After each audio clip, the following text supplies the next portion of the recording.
Everyone, మీరు చూస్తున్న Suman TV. నేను మీ కీర్తి. నాతో పాటు ఉన్నారు doctor homeopathy physician doctor Chetan Raju గారు. నమస్తే చేతన్ రాజు గారు. జనరల్గా మంచి మంచి హోమ్ రెమెడీస్ మీరు సజెస్ట్ చేస్తూ ఉంటారు, చాలా మందికి అది యూస్ఫుల్ కూడా అవుతుంది. సో ఈ రోజు మనం డైరెక్ట్గా చేసి చూపిద్దాం అన్నది మన ఐడియా అండి. సో ముందుగా నరాల వీక్నెస్కి సంబంధించి హోమ్ రెమెడీస్ మీరు చెప్తున్నట్టు ఈరోజు మనం చేసి చూపిద్దాం. అయితే నరాల వీక్నెస్ అనేసి మీరు అన్నారు. ఇప్పుడు నరాల బలహీనతలో ఎక్కువ మనకు ఈ చేతులు లాగడం, కాళ్ళు లాగడం, నీరసంగా ఉండడం. ఇప్పుడు ఇవాళే ఒకరు వచ్చిండ్రు రాజేంద్ర నగర్ నుంచి. ఏమని అంటున్నారు, మొత్తం అరికాల్లో మంటలు ఉన్నాయి, అరికాల్లో మంటలు ఉన్నాయి, మెడ నొప్పి, భుజాల నొప్పులు, వీటిలో తిమ్మిర్లు చేతుల్లో, మళ్ళా కాళ్ళన్నీ లాగుతున్నాయి, నడుము నొప్పి ఉంది, మెడ నొప్పి ఉంది, నొప్పులు కూడా ఉన్నాయి, తిమ్మిర్లు కూడా ఉన్నాయి, మంటలు కూడా ఉన్నాయి. విటమిన్ B12 ఏమో తక్కువ ఉంది. విటమిన్ B12 తక్కువ ఉంటేనే ఇవన్నీ జనరల్ గా నర్వ్స్ వీక్నెస్ అట్లా వస్తుందండి. ఈ మధ్య ఏమైపోతుందంటే చాలా మంది టెస్ట్ చేయించుకుంటే వాళ్ళకి విటమిన్ B12 తక్కువ వస్తుంది. అండ్ B12 తక్కువ ఉండడం వల్ల ఏమైతుంది, బాడీలో నీరసం పెరిగిపోతుంది. ఎందుకు పెరుగుతుంది, చాలా మంది ఏమనుకుంటారు, అరే డైరెక్ట్ నరాల మీదనే ఎఫెక్ట్ వేస్తుంది అనేసి అనుకుంటారు. కానీ నరాల పైన ప్రభావంతో పాటు ప్రతి బాడీ పార్ట్ మీద ప్రభావం వేస్తారు. ఓకే, ఎట్లా వేస్తుంది, ఇప్పుడు ఎప్పుడైతే B12 డెఫిషియన్సీ అవుతుంది వాళ్ళకు రక్తహీనత అనేది వస్తుంది. ఇప్పుడు రక్తహీనత వస్తే ఏమైతుంది, ఆక్సిజన్ పోతుందా బాడీకి. ఇప్పుడు మనం గాలి ఎక్కడి నుంచి పీల్చుకుంటాం, వాతావరణం నుంచి ముక్కుతోటి పీల్చుకుంటాం. ముక్కుతోటి డైరెక్ట్ ప్రతి బాడీ పార్ట్ కి పోదు, ఊపిరితిత్తులో పోతుంది. ఊపిరితిత్తుల్లో పోయి రక్తం ఆడికెళ్ళి తీసుకుంటారు, మళ్ళా అది హోల్ బాడీకి పంపిస్తారు. అయితే రక్తం ఏం చేస్తుంది, ట్రాన్స్పోర్టర్ రక్తం మన బాడీలో. ఇప్పుడు జొమాటోలు, స్విగ్గీ వాళ్ళు ఎట్లా చేస్తారు, మనకు ఫుడ్ డెలివరీ అట్లా సప్లై. అయితే రక్తం ఏమో మీ బాడీలో జొమాటో, స్విగ్గీ అట్లా మొత్తం ట్రాన్స్పోర్ట్ చేస్తారు, ట్రాన్స్పోర్టేషన్ కి హెల్ప్ చేస్తారు. ఏమేమి ట్రాన్స్పోర్ట్ చేస్తారు, గ్యాసెస్ ట్రాన్స్పోర్ట్ చేస్తుంది, విటమిన్స్ ట్రాన్స్పోర్ట్ చేస్తుంది, మినరల్స్, ప్రోటీన్స్ అన్ని రక్తమే సప్లై చేస్తారు. ఇప్పుడు రక్తం సప్లై చేసేటప్పుడు రక్తంలో ఆక్సిజన్ తక్కువ ఉంది, ఆక్సిజన్ తక్కువ ఉంటే ఆయాసం స్టార్ట్ అవుతుంది పేషెంట్లకు. చాలా మంది ఏమంటారు, నరాల సమస్య వాళ్ళు ఆయాసం కూడా వస్తుంది అంటారు, వీక్నెస్ అనిపిస్తుంది అంటారు. ఎందుకు, దీనివల్ల ఆక్సిజన్ చక్కగా పోతలేదు. ఆక్సిజన్ చక్కగా పోలేనప్పుడు వాళ్ళకు B12 కూడా తగ్గిపోతుంది వాళ్ళకి. మళ్ళీ B12 కాకుండా నరాలు కూడా డ్యామేజ్ అవుతాయి. B12 తక్కువ ఉంటే రక్తహీనత అవుతుంది, రక్తహీనత అయితే నరాలు డ్యామేజ్ అవుతాయి. అట్లా మళ్ళా B12 ఇంకా దేనికి అవసరం అంటే, ఏదైతే మైలిన్ షీత్ ఉంటుంది కదా బాడీ మీద, అది మంచిగా గ్రో అవ్వడానికి. అయితే ఇవాళ మనం B12 రిచ్ ఫుడ్ ప్లస్ నరాల బలహీనతకి చాలా మంచి ఫుడ్ చేసుకుంటున్నాం ఇవాళ. అది ఒక్క రెసిపీ రెండిటికి పనికొస్తుంది, ఒక్క రెసిపీ రెండిటికి పనికొస్తుంది. మళ్ళా ఇది వెయిట్ లాస్ కి కూడా హెల్ప్ చేస్తుంది. వెయిట్ లాస్ కి కూడా హెల్ప్ చేస్తారు. అయితే ఇప్పుడు మనం ఏమేమి తీసుకుంటున్నాం అంటే, ఈ పన్నీర్ క్యూబ్స్ ఇట్లా చిన్న చిన్నగా కట్ చేసుకోవాలి. డైలీ 50 గ్రాముల నుంచి 100 గ్రాముల వరకు తినొచ్చు. కానీ మీరు డైలీ తినకండి, మీరు వారానికి 2 సార్లు కానీ 3 సార్లు కానీ తినండి. ఎందుకు, బెజార్ అయిపోతుంది లేకపోతే.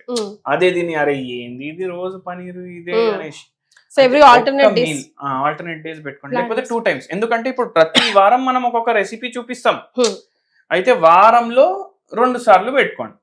మీకు మరీ ఇష్టం ఉందంటే 3 సార్లు పెట్టుకోండి. స్టార్ట్ చేద్దామండి. ఫస్ట్ పోయి ఇప్పుడు ఇది కొంచెం గరం అవుతుంది. ఇప్పుడు చూడండి, ఇది ఎడికెళ్ళి వస్తుంది, పాలతోటి ప్రిపేర్ చేస్తారు. పాలతోటి ప్రిపేర్ చేసినప్పుడు దీంట్లో పాల్లో ఉండే అన్ని గుణాలు ఉంటాయి. అండ్ పాలు ఏంది, యానిమల్ ప్రోడక్ట్. ఇప్పుడు వెజిటేరియన్స్ కి చాలా సార్లు కంప్లైంట్ ఉంటుంది, అది ఏంది మాకు B12 తక్కువ వస్తుంది అది ఇది అనేసి. అయితే వెజిటేరియన్స్ కి కూడా ఇది చాలా మంచిది అన్నమాట. వాళ్ళకు మంచి సోర్స్ ఇది విటమిన్ B12 కో అన్ని. పాలు ఏంటంటే protein, good fat, B12, vitamin A అన్ని ఉంటాయి దీంట్లో.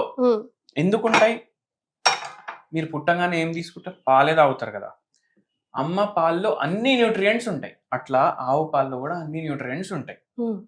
అండ్ మీరు పాలతో ప్రిపేర్ చేసిన ఐటమ్ తీసుకుంటున్నారు కాబట్టి మీకు చాలా హెల్త్ కి మంచిది. అట్లా సో ఫస్ట్ ఏం చేయాలి, ఫస్ట్ మనం ఈ చెంచా తీసుకొని దీంట్లో ఆవు నెయ్యి వేద్దాం. చూడండి, ఆవు నెయ్యికి బర్రె నెయ్యికి ఎట్లా డిఫరెన్స్ తెలుస్తుంది. బర్రె నెయ్యి చాలా వైటిష్ ఉంటుంది, ఇది జరా yellowish ఉంది, కనిపిస్తుంది కదా మీకు. చిత్తగా జనరల్ నోషన్ ఏంటంటే, ఇప్పుడు ఘీ మనం ఫ్యాట్ అనుకుంటాము, అండ్ ఈవెన్ పన్నీర్ ఫ్యాట్ అనుకుంటాము. ఈ రెండు కలిపి తింటే ఏం కాదు, బరువు కూడా తగ్గుతుంది, నరాల నొప్పి కూడా తగ్గుతుంది. పెరుగుతుంది అనుకుంటాం కానీ చూసారా ఆ, డాక్టర్ గారు మీరు తగ్గుతుంది అంటున్నారు. ఆधा కిలో తినొద్దు రోజు, మీరు 100 గ్రాములు తినాలి అట్లా. Yes. ఇప్పుడు ఈ నెయ్యి కొంచెం హీట్ అయినాక మనం ఏం చేస్తాం చూడండి మీరు. ఫస్ట్ మనం పెప్పర్ వేస్తున్నాం. ఎందుకు వేస్తున్నాం దానికి కూడా మనం చెప్తాం. ఇప్పుడు మనం దీంట్లో పనీర్ క్యూబ్స్ వేస్తున్నాం.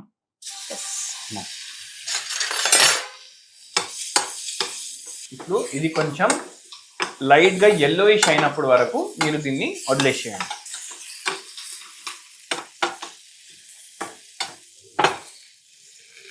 కొద్దిగా సాల్ట్ ఫర్ టేస్ట్, కొద్దిగా వేయండి. అవును, చాలా కొద్దిగా వేయండి. Just sprinkle. స్ప్రింకల్ చేయండి, ఒక చిటికెడుగునే చాలు. మీరు ఇప్పుడు కలిపేసేయండి. చదివాను pepper is always your favourite right? మీరు ఏ రెసిపీ చెప్పినా ఎందుకంటే పెప్పర్ లో పిప్రిన్ ఉంటది. ఇది మన దేశంది మిరపకాయ. ఇది ఇప్పుడు మనం తినే మిరపకాయలు వేరే దేశం నుంచి వచ్చినాయి అన్ని. మన దేశంలో ఇంతకు ముందు మిరపకాయలు లేకుండే. అయితే మీరు ఆలోచించండి, మీరు మన మిరపకాయ బజ్జీలు తింటారు కదా తెలుగు డిష్ అనుకొని, అది మిరపకాయ బజ్జీ యాక్చువల్లీ వచ్చింది బయట దేశం నుంచి, ఇది మన దేశంలో. అయితే ఏమవుతుంది ఇప్పుడు మిరపకాయలు లో లేని గుణాలు మనకు పెప్పర్ లో ఉంటాయి. ఇది మీకు నరాల కోసం హెల్ప్ చేస్తుంది, మళ్ళీ మోకాల నొప్పులు ఉన్న వాళ్ళ కోసం కూడా హెల్ప్ చేస్తుంది. ఎందుకు? దీంట్లో యాంటీ ఇన్ఫ్లమేటరీ ప్రాపర్టీస్ ఉంటాయి, మళ్ళీ దాంతో పాటు దీంట్లో ఎనర్జెటిక్ ప్రాపర్టీస్ కూడా ఉంటాయి, సూదింగ్ ఎఫెక్ట్ కూడా ఇస్తుంది మీకు. అయితే ఇప్పుడు మన డిష్ ఆల్మోస్ట్ రెడీ అయిపోయింది. ఎంతో మంది పేషెంట్లకు ఇది చెప్పినాం, నరాల బలహీనత ఉన్న వాళ్ళకి, B12 డెఫిషియన్సీ ఉన్న వాళ్ళకి, వాళ్ళకి చాలా వరకు హెల్ప్ చేసింది. తిమ్మిర్లు, మంటలు, ఎవరికైతే పెరిఫరల్ న్యూరోపతి ఉంటుంది, షుగర్ వ్యాధి ఉన్న వాళ్ళకు సఫర్ అవుతారు కదా పెరిఫరల్ న్యూరోపతి తోటి, వాళ్ళందరికీ ఇది చాలా చాలా మంచిది. మీరు ఇది తీసుకుంటూ మీరు మనం ఇచ్చిన అడ్వైస్ కూడా ఫాలో చేయండి. హోమియోపతి వాడితే ఏమో పూర్తిగా తగ్గిపోతుంది నరాల నొప్పి ప్రాబ్లం. అట్లా సర్వింగ్ బౌల్ లోకి తీసుకోనా సార్? తీసుకోండి. సార్ టేస్ట్ చేద్దామా?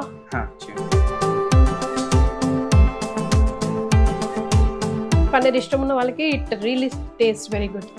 అండ్ పెప్పర్ సాల్ట్ అంతే కదా మనం వేసాం. స్టార్టర్ లాగా హోటళ్లలో అమ్ముతారు ఇది. వాళ్ళేమో పామ్ ఆయిల్ అవన్నీ వాడతారు, మనం మంచిగా ఆవు నెయ్యి వేసి చేసినాము. దట్టు ఆవు పాలతో చేసిన పన్నీరే స్పెసిఫిక్ గా తెప్పించారు. So that is also important కదా, వెరీ ఇంపార్టెంట్. స్వచ్ఛమైన ఆవు పాలతో. ఆవు పాలకి బర్రె పాలకి చాలా తేడా ఉంటది. ఆవు పాలలో బ్యాడ్ ఫ్యాట్ తక్కువ ఉంటది, బర్రె పాలలో బ్యాడ్ ఫ్యాట్ ఎక్కువ ఉంటది. అయితే అందుకే ఆవు పాలే వాడండి. ఎస్. సో ఆవు పాలతో తయారు చేసిన paneer, just pepper and salt use చేసాం. నరాల వీక్నెస్ కి అండ్ B12 ఆఫ్ కోర్స్ చాలా మంచిది. పన్నీర్ అంటే ప్రోటీన్ కూడా. ఇక ఆవు పాలని అమ్మ పాలతో సార్ ఎలాగో కంపేర్ చేశారు కాబట్టి అంత స్వచ్ఛమైన ఫుడ్. హెల్త్ బెనిఫిట్స్ చాలా వరకు ఉన్నాయి. ట్రై చేయండి, మీకు ఎలా అనిపించిందో కమెంట్ చేయండి. ఓన్లీ ఇది తిని కూర్చుంటానంటే కుదరదండి. సార్ చెప్పినట్టుగా మెడిసిన్ కూడా వాడాలి అండ్ తగు జాగ్రత్తలు కూడా తీసుకోవాల్సిన అవసరం ఖచ్చితంగా ఉంది. అంతే కదా sir? Thank you. Thank you madam.